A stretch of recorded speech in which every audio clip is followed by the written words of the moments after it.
Bonsoir à tous, bienvenue dans la grande messe de l'information. Dans l'actualité de ce mardi, notre carton rouge décerné à ces écoles primaires publiques dont les toilettes sont devenues des nids de maladies pour les écoliers. Notre équipe de reportage a affronté les odeurs fétides et nauséabondes. L'élection du président de la Fédération ivoirienne de football se tiendra le samedi 23 avril 2022.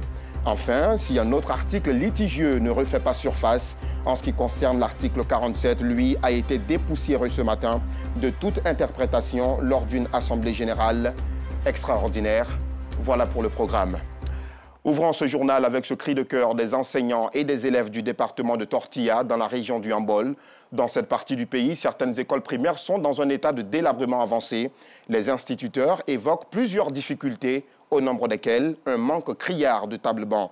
Georgette Ido Fofana et Gilles Tonian reviennent de Tortilla.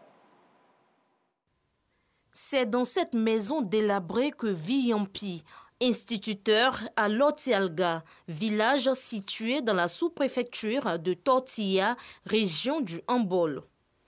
En fonction depuis 3 ans dans ce village, Yampi vit dans une maison de 2 pièces, sans eau potable ni électricité. Ici à Lotialga, il n'y a pas de logement maître. Ce sont les parents qui nous ont cédé ces maisons-là. Vous voyez la maison, la terrasse est abîmée. L'instituteur n'a même pas de douche ni de WC. On est obligé d'aller en brousse. Vraiment, c'est compliqué. Il n'y a pas d'eau ici.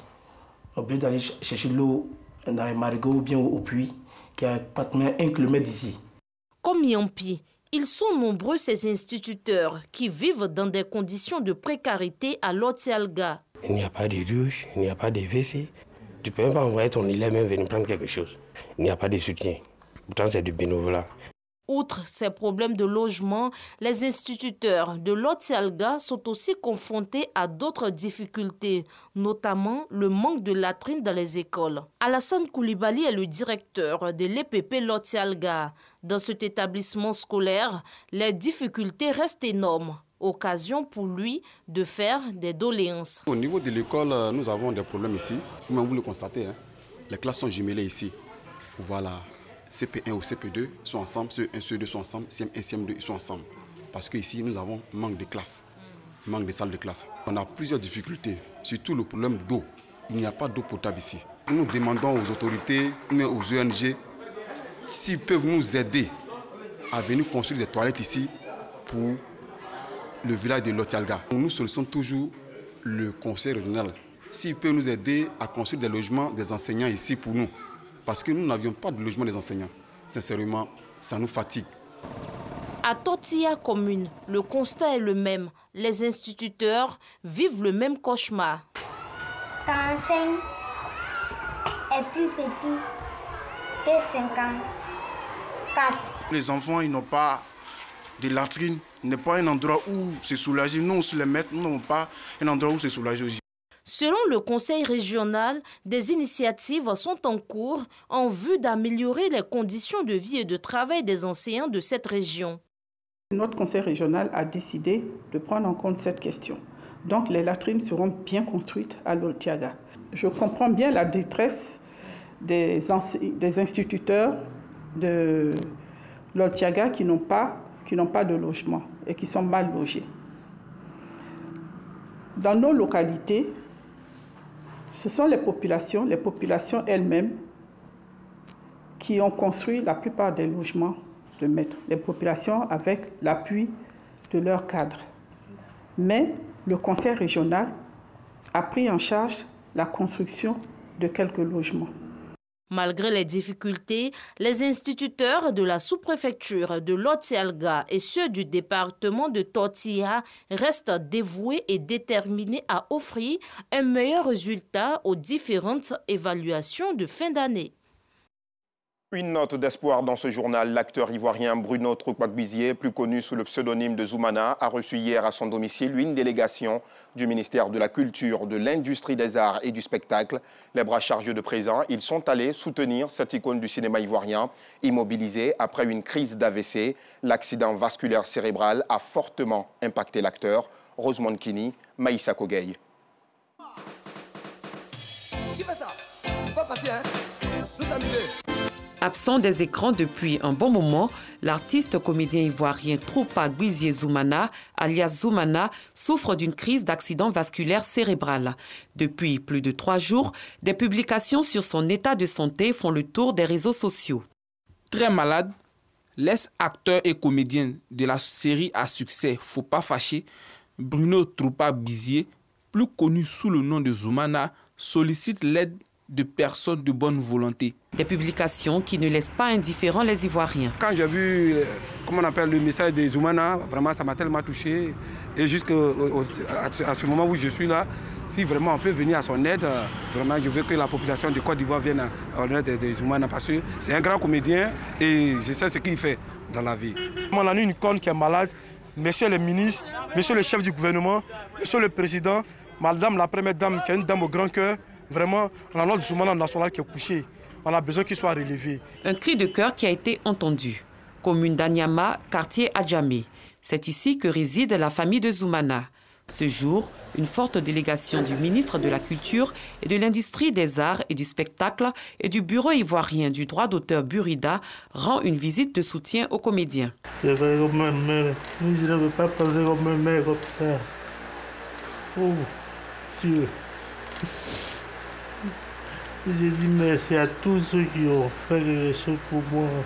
À l'issue de cette visite, la délégation a remis une forte somme à la famille de Zoumana de la part du ministre de la Culture et de l'Industrie des Arts et du Spectacle, Arlette Badong-Guesson-Kwame. Tout le dispositif est en train d'être étudié pour permettre à nos artistes qui sont souffrants, malades, de vivre leur convalescence dans un endroit suffisamment idéal. Je profite de cette occasion pour lancer un appel solennel à tous nos concitoyens, à l'usage responsable des réseaux sociaux. C'est l'occasion pour moi aussi de dire à tous les membres du Burida qu'il existe une assurance maladie et que l'assurance est subventionnée par le ministère de la Culture et de l'Industrie de l'Art. Au lieu de payer 500 000 francs, eh bien les membres sociétaires du Burida ne payent que 144 000 pour être assurés à 80%. Je voulais remercier une fois de plus le président de la République pour l'aide qu'il apporte aux artistes. Gbizie Zoumana, artiste comédien, a joué un rôle déterminant dans l'histoire du cinéma ivoirien. Il est connu pour son très célèbre rôle d'époux d'Adrienne Koutouan dans la série humoristique Faut pas fâcher, qui a pour but d'arracher le sourire aux téléspectateurs ivoiriens. Par son professionnalisme, Zoumana a touché de nombreux Ivoiriens. Tenez bon, très cher Zoumana, ne pleurez plus. Nous avons hâte de vous retrouver dans d'autres productions. La Fondation Paix et Unité en Afrique a initié dimanche une tournée de sensibilisation dans la commune d'Abobo, au quartier Belleville, où notre reporter Anissette Conan-Blessing a rejoint la tournée. Des discussions sur l'importance de préserver la cohésion sociale étaient en cours. Parcourir les différentes communes d'Abidjan et villes de l'intérieur du pays pour parler de paix et de cohésion sociale, tel est l'objectif de la Fondation Paix et Unité en Afrique. Elle ambitionne à travers une vaste campagne de sensibilisation, promouvoir le vivre ensemble et l'unité partout où le besoin se fait sentir. Pour le lancement, c'est le quartier Belleville de la commune d'Abobo qui a été choisi pour abriter cette première campagne de sensibilisation. Cet après-midi, communauté CEDEAO et communauté locale ont pris part aux jeux et activités organisés par la Fondation Paix et Unité en Afrique. Le pays a connu de nombreuses crises. Et ces crises ont eu comme conséquence de fragiliser le tissu social. C'est une initiative saluée par le 5e adjoint au maire de la commune d'Abobo parce qu'elle s'inscrit dans la vision du président de la République, Alassane Ouattara, à savoir prôner la paix et la cohésion sociale partout en Côte d'Ivoire. Sa vision, c'est la paix. Et s'il y a une structure qui vient dans la commune d'Abobo, initier cette rencontre à ce sujet, c'est une joie pour nous. Rappelons que cette campagne de sensibilisation se poursuivra dans toutes les villes et communes du pays. La santé mentale est indispensable pour que l'être humain puisse au niveau individuel et collectif penser, ressentir, échanger avec les autres, gagner sa vie et profiter de l'existence. Ces 25 coiffeuses des communes de Cocody, Yopougon et Abobo semblent l'avoir compris. Elles se sont faites former par la Fondation Blue Mind sur la question. Joël Gosset. La santé mentale reste un sujet tabou en Afrique. Pourtant, si l'on se réfère à l'OMS, 110 millions de personnes sur le continent sont en proie aux troubles de la santé mentale et 1,60% d'entre elles sont des jeunes femmes âgées de moins de 25 ans. Pour sensibiliser au sujet de la santé mentale, promouvoir le bien-être et prévenir les situations à risque, la Fondation Bloomed a décidé de mettre en place un programme de formation dédié aux professionnels de la coiffure en vue de faire d'elles des ambassadrices. Équiper les coiffeuses, de les outiller pour leur donner les moyens de pouvoir mieux écouter leurs clientes et également de pouvoir les orienter vers des thérapeutes lorsque les clientes en ont besoin. Nous avons donc initié le programme Heal by Hair, qui signifie en français, on pourrait traduire par guérir par le cheveu ou apporter le soin par le cheveu, une coiffure à la fois.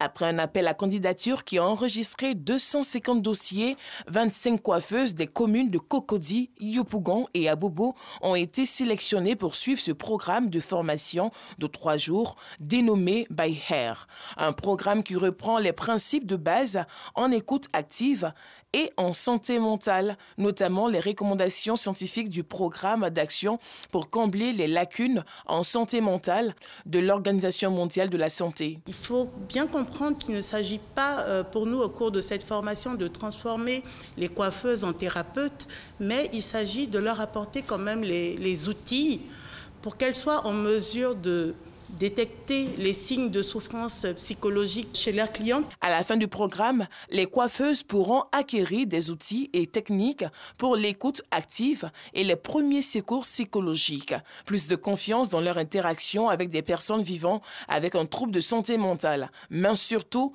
des outils pour établir une meilleure relation de confiance avec leurs clientes et la possibilité de les soutenir et les orienter vers des thérapeutes. Est-ce bientôt la fin de la crise qui plane sur l'élection du président de la Fédération ivoirienne de football? En tout cas, l'article 47 litigieux a reçu ce matin lors de l'Assemblée générale extraordinaire de la FIF l'amendement des membres actifs. Les candidats à la présidence de la Fédération devront obtenir chacun 4 parrainages sans aucune catégorisation. 3 candidatures ont d'abord été validées. Ce sont celles de Didier Drogba, Idriss Yassine Diallo et Sori Diabaté, comme nous l'explique Patrick Dadier. Le chrono est désormais en marche pour élire le président de la Fédération ivoirienne de football le 23 avril 2022 à Yamoussoukro. Cette décision a été prise à l'unanimité par les membres actifs du football ivoirien, comme voulu par la FIFA, ce mardi 5 avril au Plateau, lors de l'Assemblée générale extraordinaire de la dite institution. 4 parrainages sans catégorisation. On pense que maintenant, il n'y a plus de blocage, puisque l'esprit de la FIFA a été respecté. Donc nous pensons que le 23, on va aller aux élections pour que le football ivoirien puisse se retrouver. Nous ne pouvons pas toujours rester là pour des tests. Je pense que nous allons décider une dernière fois pour que les clubs puissent être libérés une fois pour de bon. Étant donné que plus rien ne bloque le processus électoral, Mariam Dao Gabala en a profité pour dévoiler le chronogramme devant conduire aux élections. Le dépôt des candidatures commence le 8, le vendredi 8, le samedi 9 et le dimanche 10. Le 15, vendredi 15, la commission électorale va notifier et publier ses décisions. La campagne électorale va commencer le 16 et l'Assemblée générale est prévue pour se tenir le 23 avril à Yamoussoukro.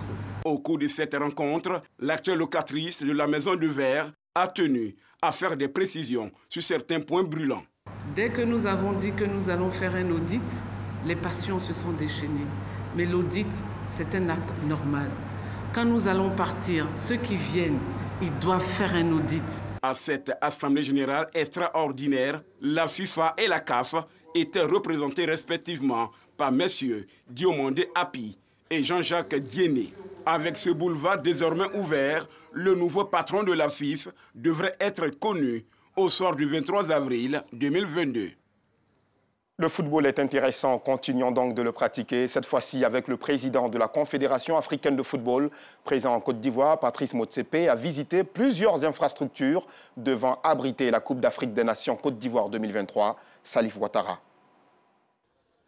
accompagné du ministre des Sports Paulin Claude Danho et de celui des PME de l'artisanat Félix Anoblé, également député maire de San Pedro, le président de la Confédération africaine de football a effectué le déplacement pour San Pedro sur un vol de la compagnie nationale aérienne.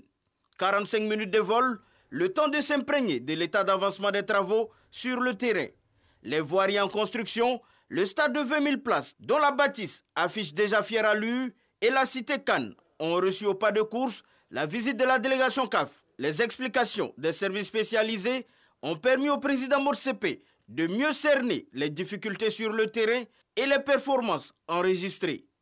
Il s'agit de l'ONS, l'Office national des sports, représenté par sa directrice générale, Mariam Kone-Yoda, et le COCAN, le comité d'organisation de la CAN 2023, fort de la présence de son président, François-Albert Amicha. San Pedro, la face visible de grands travaux entamés dans plusieurs villes ivoiriennes. Une fierté pour le président de la CAF qui se dit satisfait de l'état d'avancement des travaux. Yeah, there were some people who came from CAF. Certaines personnes sont venues de la CAF.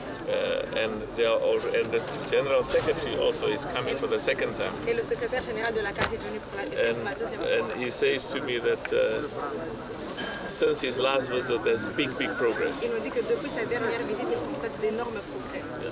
So we are very focused from CAF because this is going to be one of our exciting stadiums for the AFCON. À la CAF pour que cette CAN soit excellente. À 15 mois du coup d'envoi de la 34e édition de la Coupe d'Afrique des Nations de football, la Côte d'Ivoire affûte ses armes afin d'être prête le jour dit. Un objectif partagé par le patron de la CAF qui a déjà pris rendez-vous pour la CAN 2023 en terre ivoirienne. Elle s'appelle Suelen Tennyson, elle a plus de 80 ans. Cette religieuse de nationalité américaine a été enlevée dans la nuit du 4 au 5 avril 2022 au nord-ouest du Burkina Faso, précisément dans la localité de Yalgo. Elle y vivait depuis 2014 avec 2 autres sœurs et son enlèvement n'a toujours pas été revendiqué. Au Cameroun, il fallait peut-être s'y attendre. L'ONG humanitaire Médecins sans frontières a annoncé la suspension de ses activités dans le sud-ouest du pays, une décision qui survient alors que l'organisation humanitaire est régulièrement accusée d'être en collision avec les combattants. Place à présent au carton rouge.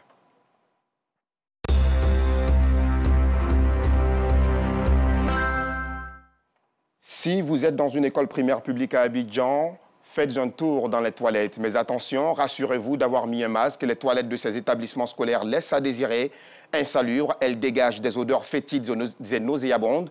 Une situation qui met à mal la santé des écoliers. Certains d'entre eux préfèrent d'ailleurs la défécation à l'air libre. Le carton rouge de ce mardi porte l'empreinte d'Assitan Diarra et Anissette Conan-Blessing.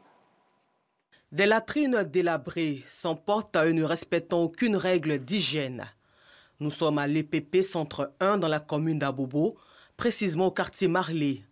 Cette école nouvellement réhabilitée reçoit plus de 600 élèves et 15 enseignants par an. Toutefois, elle fait face à un manque criant de latrines. Dans cet établissement primaire public, il n'existe que 2 toilettes, une pour les instituteurs et l'autre pour les institutrices. Quant aux élèves, ils font leurs besoins malheureusement à l'air libre. Ouais, voilà la clé de la portail. La clé de... oui, de la douche. Puisque c'est ça qui tient.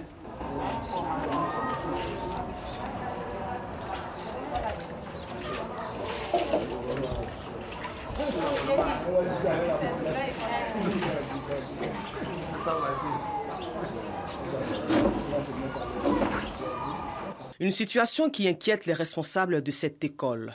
Nous sommes ici environ près de 700 personnes. Nous utilisons 2 toilettes. Donc vous voyez comment est-ce que nous sommes ici, comment nous pouvons souffrir chaque jour, parce que nous sommes ici de 7h à 17h30. Nous souhaiterions vraiment avoir l'aide de tout un chacun. Ça fait plus de 3 ans que nous sommes à la tête, mais nous avons vraiment un véritable calvaire. Nous demandons à ce qu'on puisse nous assister. Voici dans l'inquiétude où nous sommes. Créé en 1980, l'EPP Centre 1 a toujours fait face à un problème de latrine. Aujourd'hui, Les dirigeants de cet établissement entendent construire des latrines pour permettre aux élèves et enseignants de travailler dans un environnement sain afin d'éviter des maladies. Pour l'heure, carton rouge pour les responsables de cet établissement. Fin de ce journal. Retrouvez demain à 12h30 à 17 Conan Blessing. Moi, je vous dis à très vite.